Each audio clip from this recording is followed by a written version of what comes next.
Japanese kimono dress try করেছি, friends outing এবং অনেক খাওয়া দাওয়া। হ্যালো, দিস ইজ প্রজ্ঞা।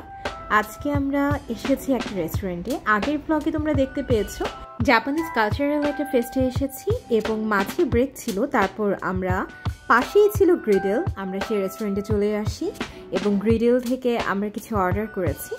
আর খাবার আসতে একটু লেট হচ্ছিল, তাই আমরা নিজেরা অনেক গল্প করছিলাম, টাইমটাকে একটু পাস করছিলাম। আমরা আসলে অনেক ক্ষুধার্ত ছিলাম।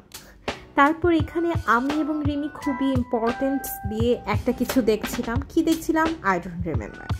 সো এখানে আমরা দুটো মাঞ্চুরিয়ান চিকেন এর প্ল্যাটার অর্ডার দিয়েছিলাম এবং দুটো দিয়েছিলাম চিকেন চিলি অনিয়ন যেটা আছে ওটার দুটো প্ল্যাটার। সো দুটো আমরা যার যেটা পছন্দ নিয়েছিলাম এবং শেয়ার করেও খেয়েছি একে অপরেরটা। সো এভাবেই মাঞ্চুরিয়ান চিকেনেরটা অনেক ঝাল ছিল অ্যাকচুয়ালি, আমাদের কাছে যথেষ্ট ঝাল লেগেছে। তবে আমাদের মধ্যে কেউ কেউ আবার একটু ঝাল পছন্দ করে, সো তখন আমরা আবার এক্সচেঞ্জ করে নিয়েছিলাম। আর আমাদের মধ্যে রিমঝিম অনেক কম ঝাল খায়, বাট তারপরও তার কাছে চিকেন চিলি অনিয়নটা একটু ঝাল লেগেছিল। সো যারা ঝাল কম খেতে পারো তারা অবশ্যই চিকেন চিলি অনিয়ন নেবে, আর যারা একদমই ঝাল খেতে পারো না তারা রাইস খেতে হবে। তারপর খাওয়া দাওয়া শেষ করে আমরা আরও কিছুক্ষণ গল্প টল্প করলাম। দেখতেই পারছো খাবারটা আমাদের কাছে অনেক মজা লেগেছে, রিজনেবল প্রাইসের মধ্যে বেশ ভালো ছিল, খুবই ভালো লেগেছে। আর এনভায়রনমেন্টটা অবশ্যই ভালো, আর আমরা যেহেতু ক্ষুধার্ত ছিলাম যা পেয়েছি তাই মজা লেগেছে।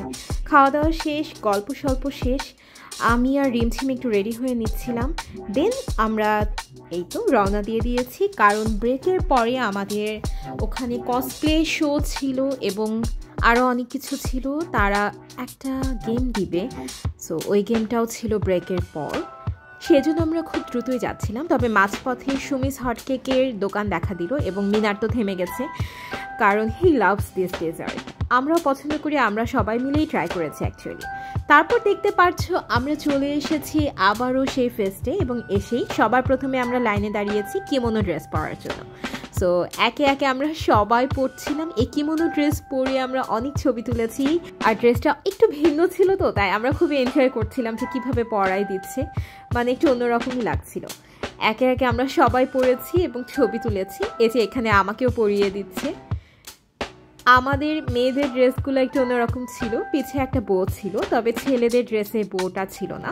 বাট আমাদের কাছে মনে হলো ড্রেস পরানোর স্টাইল দুটোই সেম। আই ডোন্ট নো, আমি রং হতে পারি, বাট মনে হলো অ্যাকচুয়ালি। বাট একটা বো ছিল, এই বোটা এত কিউট ছিল, এই যে এত কিউট ছিল বোটা, রিয়েলি আমার এবং রিমঝিমের অনেক পছন্দ হয়েছে।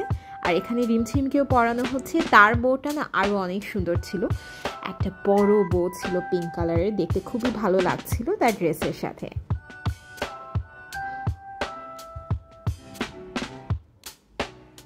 এই যে তার বউটা কি সুন্দর না।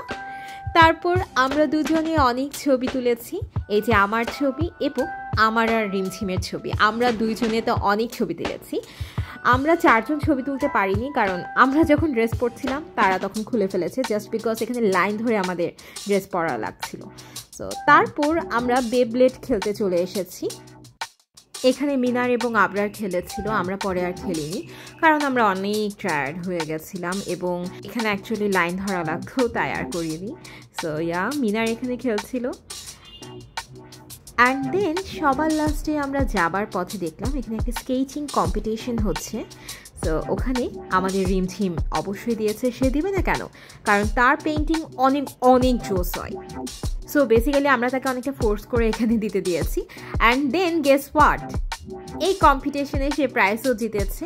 2 দিন পর তার একটা কল এসেছিল এবং সেই আর্ট কম্পিটিশন থেকে তাকে কল দিয়ে প্রাইজও দিয়েছে। So yeah, that's it for today. Have a nice day. Goodbye.